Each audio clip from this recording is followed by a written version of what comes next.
and thank you for coming out and being here in the snow, and it's my honor to be here. So I'm just going to share a little bit about my personal story today. I was diagnosed with HIV at the age of 19.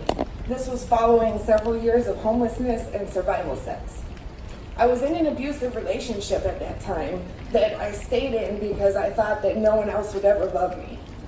No one ever asked me if I was safe at home. No one did. I was deeply ashamed of my status. I had undiagnosed PTSD at the time, so together my PTSD and HIV convinced me not only was I gonna die, I'm gonna die soon, and I'm gonna die alone, right? And I didn't have any mental health care, so I just wanted to feel better. I started to use more and more drugs, and no one ever asked me about my substance use or my chemical health. So eventually I dropped out of HIV care completely. Several years later, I went to prison, and there I was diagnosed with AIDS. I was 25 years old. So coming home from prison, my linkage to care went really well. I was connected to medical care, I was connected to mental health care, and I think since then I've been thriving with HIV, right? Because when I started to speak my truth and become open with my status, I feared that people would judge me and abandon me. But instead I found connection. I found a community. I found a career, right? Thank you. And this, you all are my community. And I want that for all Minnesotans living with HIV. So I just told you two stories. One story was a failure, right? It was a story of missed opportunities. And the second story was when things get right. We got it right. And yes, I was at a different place in my life, but if we're only keeping people who are in care, who are in a good place, we're failing people, right? We need to get everyone and meet them where they're at. So I'm really excited to be the new coordinator for our End HIV MN plan.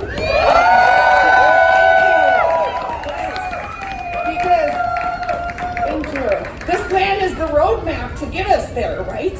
And I'm getting off track, okay. So, yes, but it's more than a plan. It's a commitment. It's a commitment to me, it's a commitment to you, it's a commitment to all of us that we can do better. We're not okay with 300 new cases a year. We know we have the tools to do better. We're not okay with stigma that pushes people into isolation and out of care. We're not okay with that. We're not okay with a system that only serves some of us well. So Minnesota Nice is not going to get us there. It's not. We've got to boldly and openly confront racism, homophobia, transphobia, ageism, classism, all the intersections of stigma and discrimination that affect our communities. We have to be comfortable having these conversations. And you know what? I feel really hopeful. Looking at everyone out here, I feel so much love and connection. I know we have the passion we need. We know we have the tools we need. And I really think End HIV MN is the plan that's going to get us there. So what does End HIV MN mean to me? What I hope it means to all of us? It means that we won't stop. Okay, next time you guys are going to do it with me. We won't stop until we prevent new HIV infections in all of our communities, right? We're not going to leave any behind.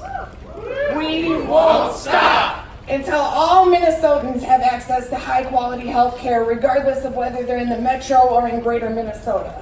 And we won't stop until health outcomes are not predicted by race or ethnicity, gender identity, sexual orientation, the country you were born in, or by whether you use drugs.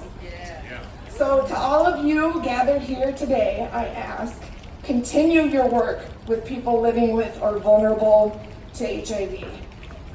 Your dedication means that we will win. Yes. Educate people about HIV, including PrEP and U equals U. When we use the tools we have more effectively, we will win. Yeah. Make HIV a safe topic for conversation. When we end HIV stigma, we will win. And then finally, get involved with End HIV MN, because when we work together, we will win. Thank you.